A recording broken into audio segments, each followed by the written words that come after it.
Irmãos, vamos ouvir a palavra de Deus nesse instante. Evangelho de Jesus Cristo, segundo João, capítulo 11. O texto nos fala sobre a ressurreição de Lázaro. Você que for encontrando, se coloque em pé em reverência à leitura da palavra de Deus. João 11, do 1 ao 46. Diz assim: Estava, porém, enfermo um certo Lázaro de Betânia, aldeia de Maria e de sua irmã Marta. E Maria era aquela que tinha ungido o Senhor com unguento e lhe tinha enxugado os pés com os seus cabelos, cujo irmão Lázaro estava enfermo. Mandaram-lhe, pois, suas irmãs dizer: Senhor, eis que está enfermo aquele que tu amas. E Jesus, ouvindo isso, disse: Essa enfermidade não é para a morte, mas para a glória de Deus, para que o Filho de Deus seja glorificado por ela. Ora, Jesus amava a Marta e a sua irmã e a Lázaro. Quando ouviu, pois, que estava enfermo, ficou ainda 2 dias no lugar onde estava. Então, depois disso, disse aos seus discípulos: Vamos outra vez para a Judéia. Disseram-lhe os discípulos: Rabi, ainda agora os judeus procuravam apedrejar-te e tornas para lá? Jesus respondeu: Não há 12 horas no dia? Se alguém andar de dia, não tropeça, porque vê a luz desse mundo. Mas se andar de noite, tropeça, porque nele não há luz. Assim falou e depois disso disse-lhes: Lázaro, nosso amigo, dorme, mas vou despertá-lo do sono. Disseram, pois, os seus discípulos: Senhor, se dorme, estará salvo. Mas Jesus dizia isso da sua morte. Eles, porém, cuidavam que falava do repouso do sono. Então, pois, Jesus disse-lhe claramente: Lázaro está morto. E folgo por amor de vós de que eu lá não estivesse, para que acrediteis, mas vamos ter com ele. Disse, pois, Tomé, chamado Dídimo, aos condiscípulos: Vamos nós também para morrermos com ele. Chegando, pois, Jesus achou que já havia 4 dias que estava na sepultura. Ora, Betânia distava de Jerusalém quase 15 estádios. E muitos dos judeus tinham ido consolar Marta e Maria acerca de seu irmão. Ouvindo, pois, Marta que Jesus vinha, saiu-lhe ao encontro. Maria, porém, ficou assentada em casa. Disse, pois, Marta a Jesus: Senhor, se tu estivesses aqui, meu irmão não teria morrido. Mas também agora sei que tudo quanto pedires a Deus, Deus te concederá. Disse-lhe Jesus: Teu irmão há de ressuscitar. Disse-lhe Marta: Eu sei que há de ressuscitar na ressurreição do último dia. Disse-lhe Jesus: Eu sou a ressurreição e a vida. Quem crê em mim, ainda que esteja morto, viverá. E todo aquele que vive e crê em mim, nunca morrerá. Crês tu isso? Disse-lhe ela: Sim, Senhor, creio que tu és o Cristo, o Filho de Deus que havia de vir ao mundo. E dito isso, partiu. Chamou em segredo a Maria, sua irmã, dizendo: O mestre está cá, chama-te. Ela, ouvindo isso, levantou-se logo e foi ter com ele. Pois Jesus ainda não tinha chegado à aldeia, mas estava no lugar onde Marta o encontrara. Vendo, pois, os judeus que estavam com ela em casa e a consolavam que Maria apressadamente se levantara e saíra, seguiram-na dizendo: Vai ao sepulcro para chorar ali. Tendo, pois, Maria chegado onde estava Jesus, e vendo-o, lançou-se aos seus pés, dizendo-lhe: Senhor, se tu estivesses aqui, meu irmão não teria morrido. Jesus, pois, quando viu chorar, também chorando os judeus que com ela vinham, moveu-se muito em espírito e perturbou-se. E disse: Aonde o puseste? Disseram-lhe: Senhor, vem ver. Jesus chorou.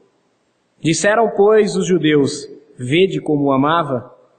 E alguns deles disseram: Não podia ele, que abriu os olhos aos cegos, fazer também com que este não morresse? Jesus, pois, movendo-se outra vez muito em si mesmo, veio ao sepulcro, e era uma caverna, e tinha uma pedra posta sobre ela. Disse Jesus: Tirai a pedra. Marta, irmã do defunto, disse-lhe: Senhor, cheira mal, porque já há 4 dias. Disse-lhe Jesus: Não te tenho dito que se creres verás a glória de Deus? Tiraram, pois, a pedra de onde o defunto jazia, e Jesus, levantando os olhos para cima, disse: Pai, graças te dou por me haveres ouvido. Eu bem sei que sempre me ouves, mas eu disse isso por causa da multidão que está em redor, para que creiam que tu me enviaste. E tendo dito isso, clamou com grande voz: Lázaro, sai para fora! E o que fora defunto saiu, tendo as mãos e os pés ligados com faixa e o rosto envolto num lenço. Disse-lhe Jesus: Desligai-o e deixai-o ir. Muitos, pois, dentre os judeus que tinham vindo a Maria e que tinham visto o que Jesus fizeram, creram nele. Mas alguns deles foram ter com os fariseus e disseram-lhe o que Jesus tinha feito. Oremos. Pai, te pedimos nesse instante que fales conosco por meio da tua santa palavra. Que nós possamos ouvir a voz de Jesus, a voz que chamou Lázaro dos mortos, a voz que nos chama para segui-lo e sermos seus discípulos. Possamos compreender, ó Deus, a tua palavra e o sentido da mensagem e praticá-la em nossas vidas. Oramos a ti, ó Deus, no nome de Jesus Cristo, teu Filho. Amém e amém. Podem se sentar, irmãos. De todos os milagres registrados por João no seu evangelho, a ressurreição de Lázaro foi o último e, sem sombra de dúvida, o maior de todos mencionados. O próprio João afirma mais para frente, no capítulo 21, que Jesus realizou na presença dos discípulos muitos outros sinais que, se fossem escritos, não caberiam nos livros que esse mundo pode conter.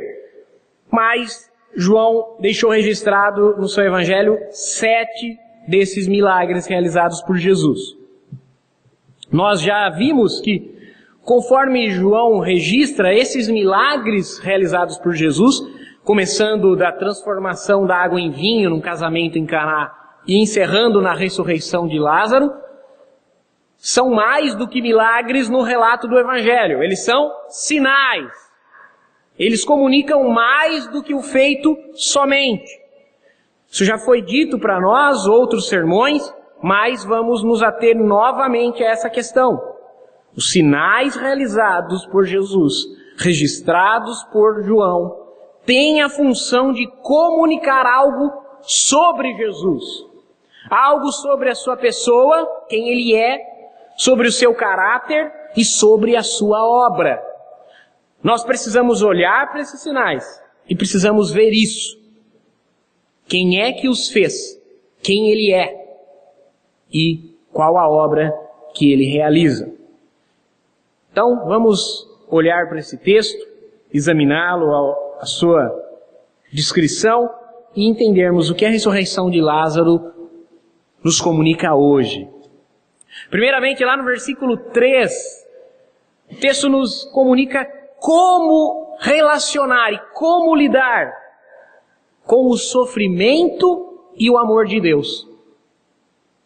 A frase que Marta e Maria mandam comunicar a Jesus, está doente aquele a quem tu amas, mexe conosco, porque faz-nos pensar e faz-nos perguntar: por que aqueles a quem Jesus ama sofrem? Por que aqueles que amam a Jesus sofrem? Por que nós que buscamos a Jesus, confiamos nele, sofremos ainda? E há uma grande dificuldade, mesmo para cristãos bem sinceros, de relacionarmos o nosso sofrimento, as nossas tribulações, com o amor de Deus. Por que aqueles a quem Deus ama sofrem? Nós precisamos compreender que é possível harmonizar o amor de Deus com o sofrimento de nós que cremos nele. Nós precisamos aprender a nos gloriarmos nas nossas fraquezas. A respeito disso, o apóstolo Paulo escreve que ele tinha um espinho na sua carne, a saber, um servo de Satanás que todo dia o vinha esbofetear. Algumas pessoas não sabem se esse espinho na carne diz respeito às perseguições, aos açoites, prisões que ele sofreu diversas vezes, ou se esse espinho na carne fosse de fato alguma enfermidade, alguma dor crônica ou algo do gênero. O que nós sabemos é que Paulo sentia isso na carne e isso era uma humilhação diária para ele. E que ele orou a Deus acerca disso. Ele diz, por 3 vezes orei ao Senhor a respeito dessa dor, desse espinho na carne. E o Senhor me disse, Paulo, a minha graça te basta. Em outras palavras, eu te salvei, está de bom tamanho. E Paulo diz, por isso aprendi a gloriar-me nas minhas fraquezas, porque quando estou fraco, sou forte.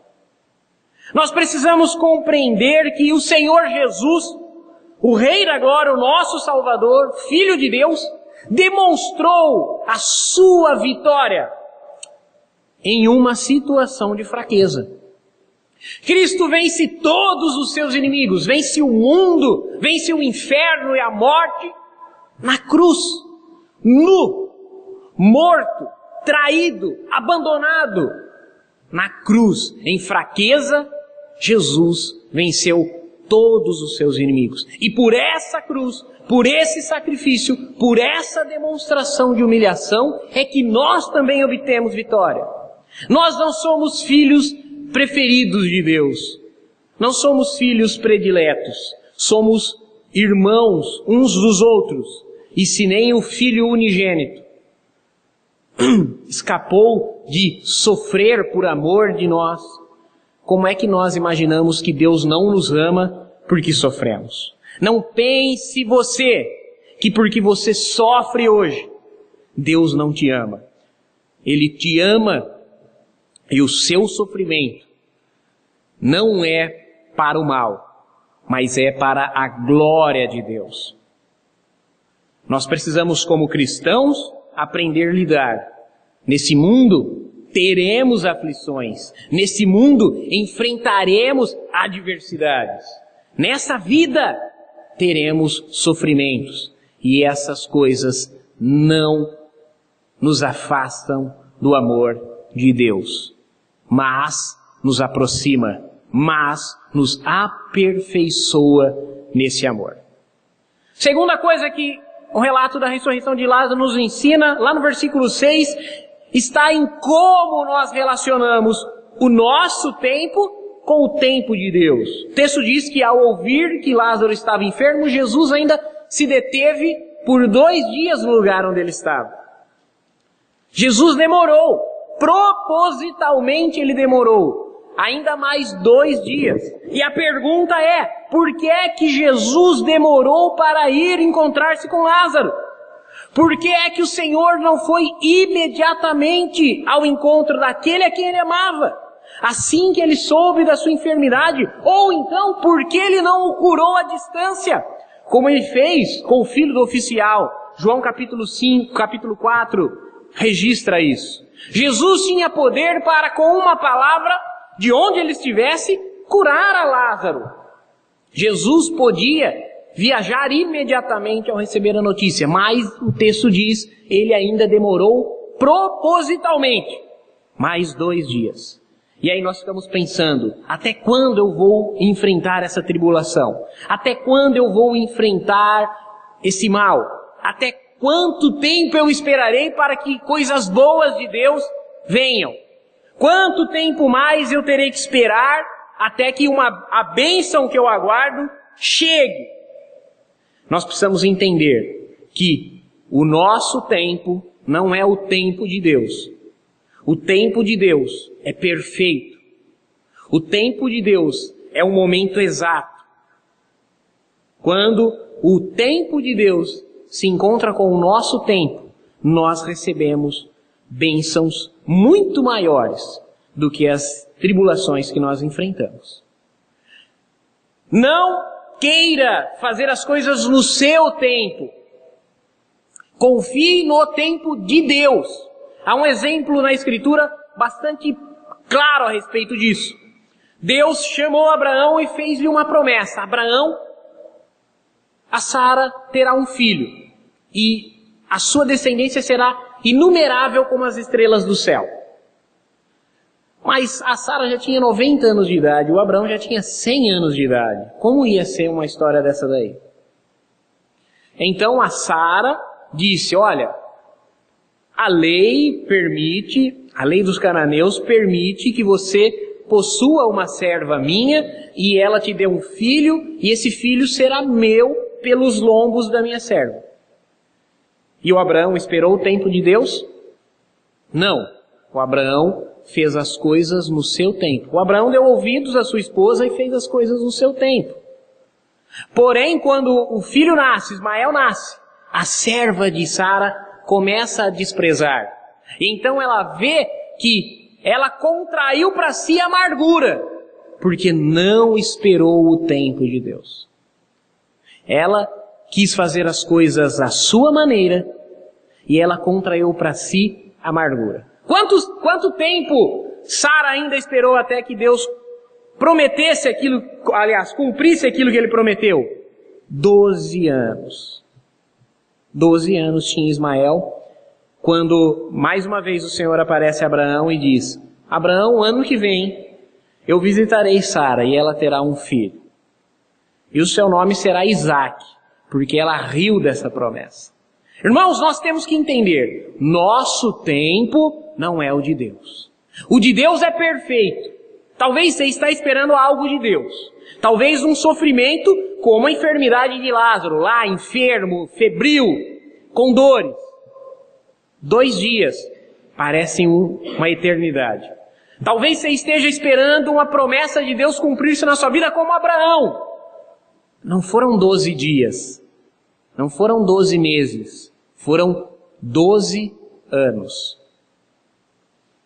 O tempo de Deus é perfeito. E nós precisamos aprender a esperar o tempo de Deus. Apenas buscando, apenas orando, apenas dando graças para que o tempo de Deus aconteça em nossas vidas, porque Ele é muito melhor do que o nosso.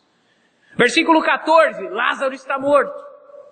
Aquele a quem Jesus ama está morto, porque o Senhor não foi ao seu encontro. Como é que nós lidamos hoje com a morte? Você que crê em Jesus, como é que você lida com a morte? Como é que você lida com a perda pela morte? O descrente teme a morte. Para o descrente a morte é um horror, porque ele não tem esperança. Ele não sabe o que vem depois da morte.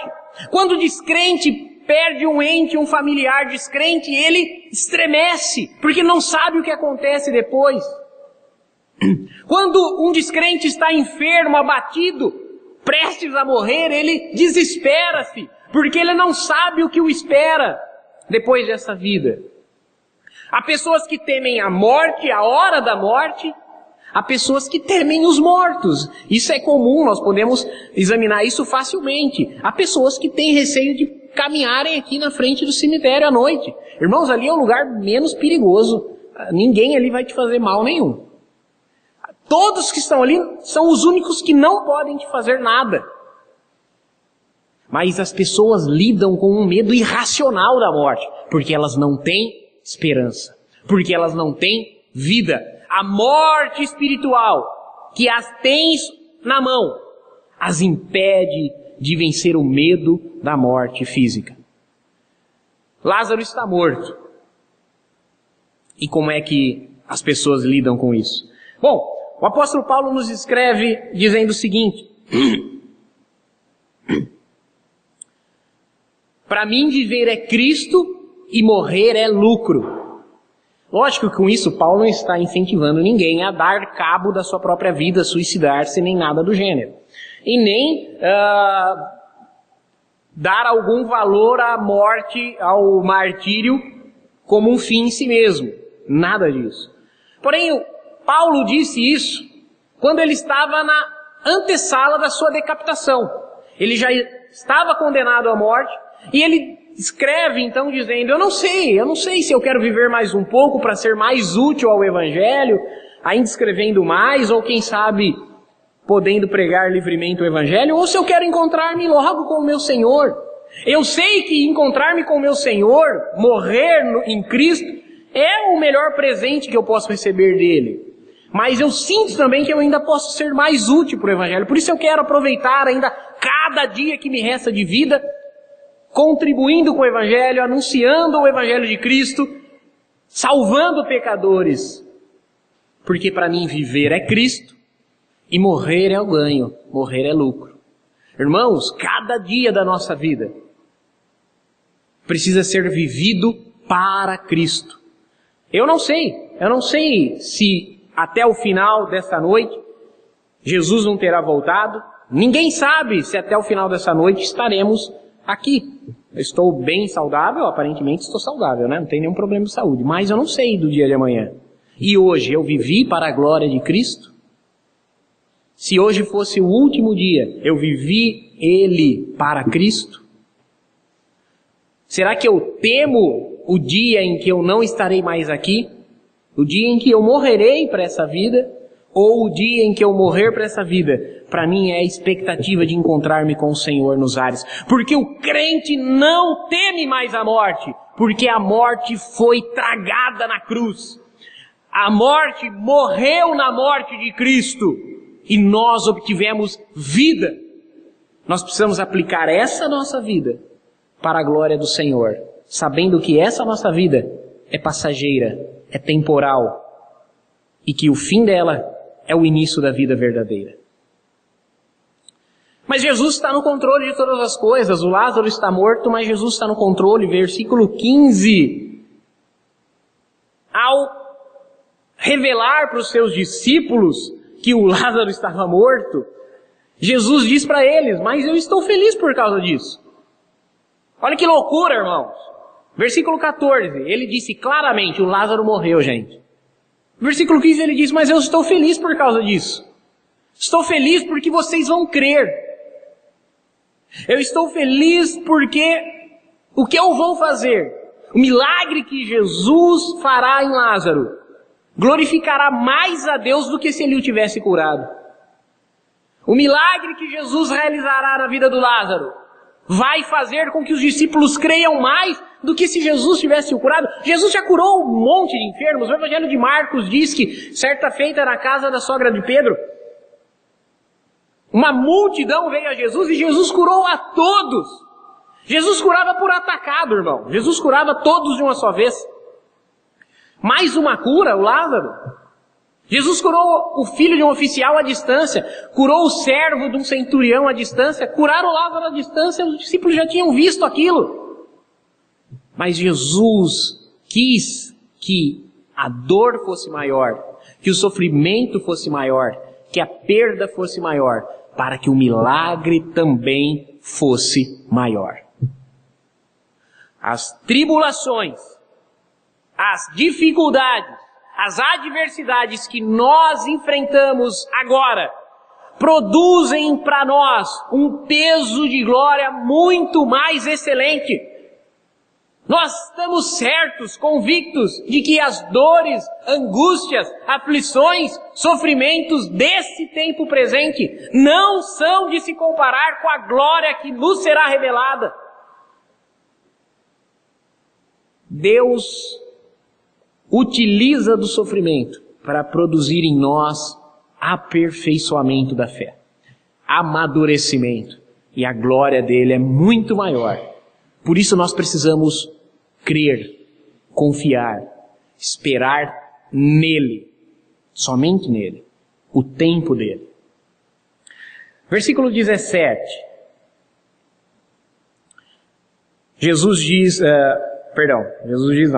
Chegando Jesus onde estava o Lázaro, já havia 4 dias estava morto. Isso é uma informação muito importante nesse texto, porque deixa bem claro que Jesus não curou Lázaro de um desmaio, nem de um coma, nem Lázaro era epilético, nem nada do gênero.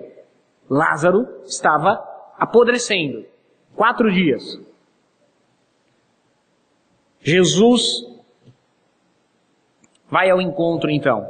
Lázaro, morto, há 4 dias no sepulcro, Marta, sua irmã e Maria. Jesus vai até eles agora. Dos versículos 19 a 22, João nos descreve a fé de Marta. Marta corre para Jesus, porque ela sabe que só Jesus poderia ter feito algo pelo seu irmão. Mas agora ela pensa, é tarde demais. E muitas vezes nós pensamos assim, se eu tivesse buscado a Deus antes, mas agora é tarde demais. Se eu tivesse pensado em Jesus e nas coisas de Deus antes disso me acontecer, mas agora é tarde demais. Não, nunca é tarde demais quando nós estamos buscando a Deus. Nunca é tarde demais quando nós estamos aos pés de Jesus. Quando nós confiamos que só Ele pode fazer alguma coisa, nunca é tarde demais.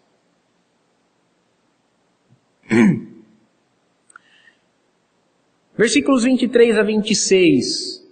Irmãos, creiam, Jesus pode fazer milagres hoje.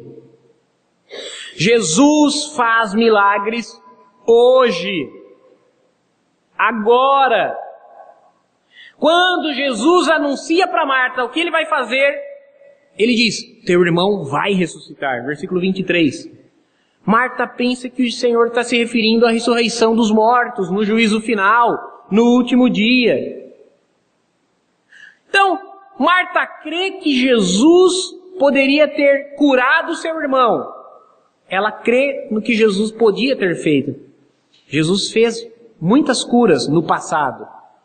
Ela crê que Jesus pode ressuscitá-lo no juízo final. Ela crê no que Jesus pode fazer no futuro. Mas ela não crê que Jesus possa fazer um milagre agora, no presente. E muitos de nós estamos vivendo a nossa experiência religiosa, evangélica, estamos vindo na igreja e nos detemos na mesma dificuldade. Nós ficamos divididos entre a fé e a lógica. Eu creio que Jesus curou enfermos, ressuscitou mortos, expulsou demônios. Creio que Jesus fez grandes maravilhas. Mas o meu problema é muito sério. A minha dor é muito intensa. O mesmo Jesus que transformou água em vinho, irmãos, tem poder para transformar a nossa vida hoje. O mesmo Jesus que andou sobre a tempestade tem poder para nos fazer voar sobre as tempestades que nos assolam hoje. O mesmo Jesus que multiplicou 5 pães e 2 peixes e alimentou 5.000 homens, Ele tem poder de multiplicar generosamente em nossas vidas hoje. O mesmo Jesus que ressuscitou Lázaro tem poder de ressuscitar a nossa esperança, a nossa convicção, a nossa fé hoje. Eu creio que Jesus fez coisas grandiosíssimas, milagres, sinais, maravilhas no passado. Eu creio que Ele fará uma transformação definitiva dessa realidade na sua vinda. Mas eu também creio, e eu, Jesus que nós cremos e professamos, faz milagres agora. E no versículo 26 ele diz assim, você crê nisso, Marta? E hoje eu pergunto para você, irmão, você crê nisso? Você crê que Jesus faz milagres hoje? Que você pode orar por alguém que está enfermo, que Jesus cura hoje? Você crê nisso? Que você pode orar e interceder por alguém que passa necessidade, carência, e Jesus pode multiplicar hoje? Porque o Jesus que eu creio é um Jesus que faz milagres porque Ele está vivo agora mesmo. Ele está mais vivo do que eu e vocês nesse exato instante. É esse Jesus que eu creio. É desse Jesus que eu tenho falado para vocês domingo após domingo. Que Jesus é esse que nós cremos? Jesus pergunta para Marta, você crê nisso? E aí, que Jesus que nós cremos? Versículo 27, Marta responde, eu creio que tu és o Cristo, o Filho de Deus que havia de vir ao mundo.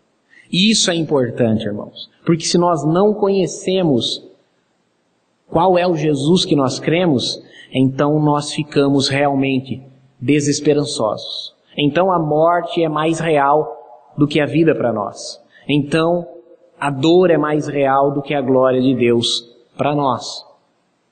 Confiar fica mais difícil.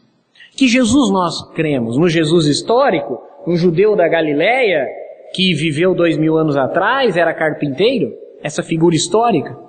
Nós cremos num Jesus mitológico que faz parte de crenças e fábulas como de qualquer outra religião? Ou nós cremos no Filho do Deus vivo, o Cristo de Deus, o Salvador do mundo? Como nós cantamos, vez ou outra, eu sei quem tenho crido. Você pode dizer isso? Eu sei em quem eu tenho crido.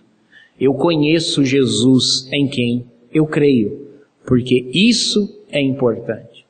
E a única maneira de eu conhecer, como é a única maneira de eu conhecer qualquer pessoa, é me relacionando.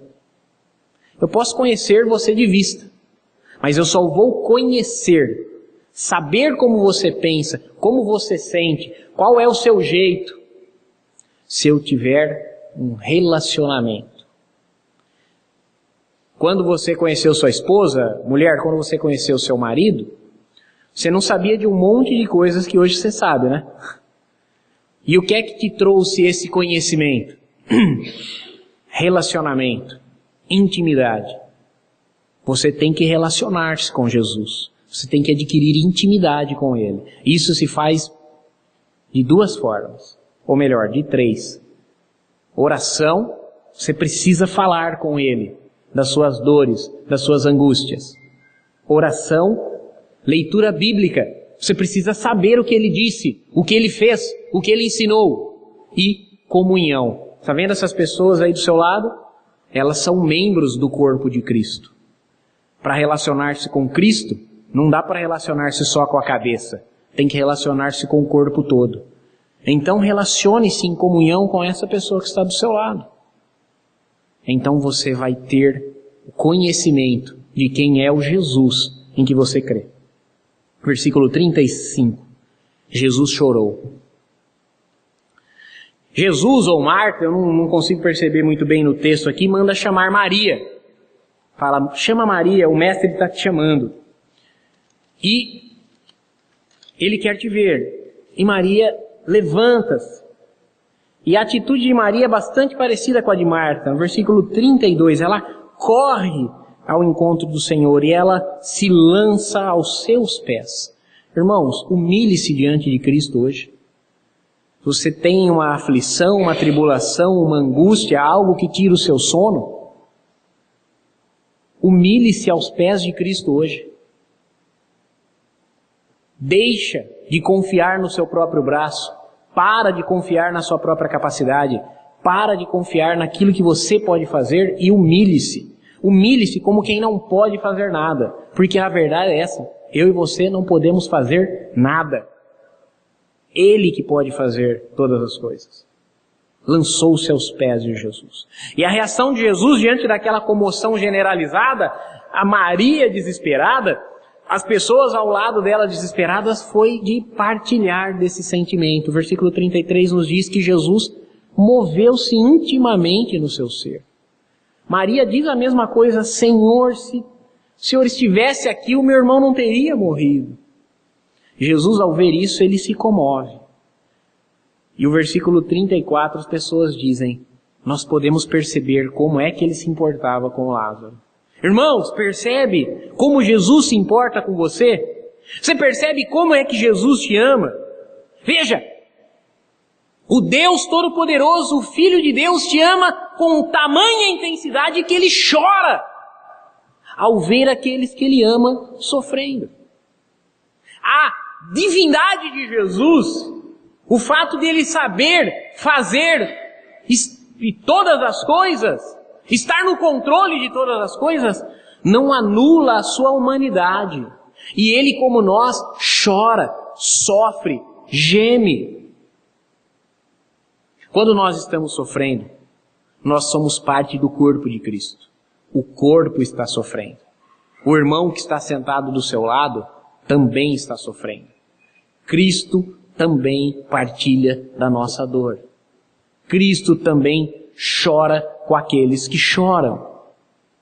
Isso demonstra muito para nós, porque ele poderia ser frio, ele poderia simplesmente dizer: eu estou no controle de tudo, fica calmo. E com frieza fazer o que tem que ser feito. Mas ao invés disso, ele chora junto.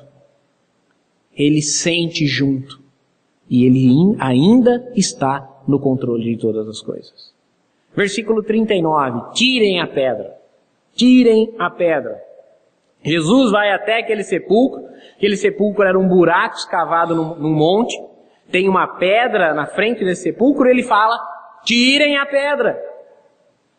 Me mostrem onde está o morto. Não, mestre.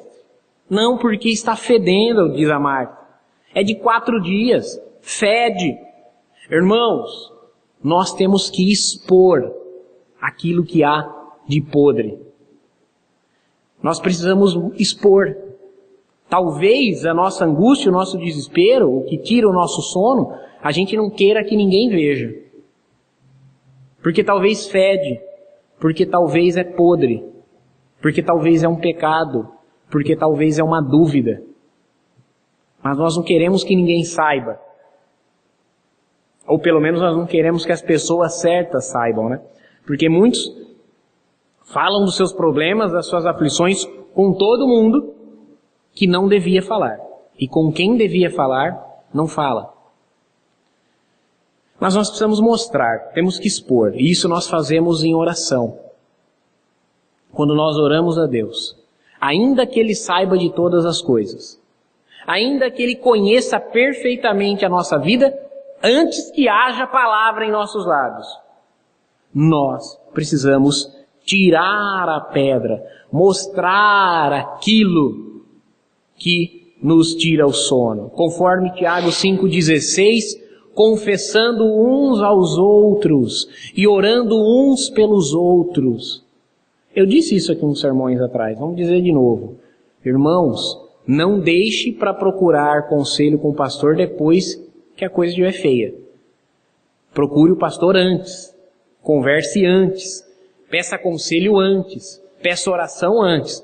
Se pedir depois que a bomba estourar, eu também vou te aconselhar, também vou orar, também vou te atender. Mas, né, depois que o leite está derramado, então confesse uns com os outros. Ore uns pelos outros. Isso que é tirar a pedra. Isso é que é expor aquilo de que nós precisamos. Se você não contar, eu não vou adivinhar. Se você não se abrir, a pessoa que está do seu lado não vai adivinhar o que você está sentindo, o que você está esperando, o que você está pensando. Você precisa tirar a pedra. Versículo 40. Se nós crermos, nós veremos a glória de Deus. A fé, irmãos, é o meio pelo qual nós nos apropriamos de toda a bênção de Deus. Deus faz bênçãos em nossas vidas. Ele faz coisas maravilhosas. E a fé é a maneira pela qual nós usufruímos dessas bênçãos. O escritor aos Hebreus, no capítulo 11, diz que sem fé é impossível agradar a Deus. Sem fé é impossível que Deus tenha contentamento em nós. Porque é preciso que aqueles que se achegam a Ele reconheça que Ele é recompensador do que o busca. Você tem buscado a Deus? Então você precisa ter fé em Deus. Fé é o firme fundamento, é a certeza, a convicção de coisas que nós não vemos. Um exemplo, de entre todos os exemplos que o capítulo 11 de Hebreus nos dá, um exemplo do Antigo Testamento é Daniel. Com qual tranquilidade Daniel entra na cova dos leões? Com a tranquilidade de que se os leões o devorassem, ele acordaria com o Senhor nos ares. Ele estaria no céu, no gozo eterno, ele estaria no paraíso. E que, se Deus o poupasse, Ele taparia a boca dos leões e mostraria sua glória para o rei da Pérsia. Isso é fé.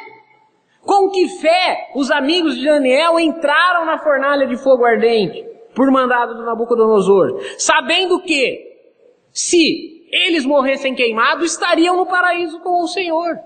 Mas que se o Senhor os livrasse, a sua glória seria maior. Quando o rei Nabucodonosor questiona aqueles 3 amigos de Daniel, por que é que eles não se curvam? Por que é que eles não obedecem? Sabendo que vão ser lançados na fornalha, eles dizem: rei, nós não devemos a você essa explicação. Nosso Deus pode perfeitamente nos livrar da sua fornalha. E se Ele não nos livrar, não é da sua conta, não é do seu interesse. Isso é fé, isso é convicção, isso é confiança. Você pede oração, você faz a oração, creia, confie, espere. Nós precisamos crer nas palavras de Jesus. Versículo 42, é para que todos creiam, irmão. Nós temos que ter fé e esperar o milagre que Deus há de fazer nas nossas vidas, para que todos creiam. Por que é que nós estamos aqui buscando a Deus? Por que é que nós estamos aqui orando a Deus? Por que é que nós estamos vivendo uma vida devocional no Senhor? Para nós nos exibirmos? Para que as pessoas vejam as coisas em nós? Para nós nos sentirmos reconfortados? Para nós termos o nosso ego amassageado? Para uma satisfação carnal, pessoal? Não. A nossa vida precisa resultar num testemunho. Testemunho pelo qual outros vão crer também em Jesus. Outros virão também a esse Jesus. Outros vão saber que Jesus faz coisas maravilhosas, que Ele é o Salvador do mundo. Eles vão crer naquilo que Jesus fará. Versículo 45 diz: muitos dentre os judeus que tinham vindo a Maria e viram o que Jesus fez, creram nele. Sua família vai crer, seus amigos vão crer, seus colegas de trabalho também vão crer, seus vizinhos também vão crer, porque contra fatos não há argumentos. Aquelas coisas que Jesus fará em nossas vidas resultará num testemunho para que todos creiam. Agora nós precisamos estar atentos à voz da autoridade de Jesus. No versículo 43, essa é a voz de autoridade. Lázaro, sai para fora, disse Jesus. E o morto de 4 dias se levantou, mais saudável do que nunca ele esteve na vida. Mais saudável do que nunca, depois de 4 dias.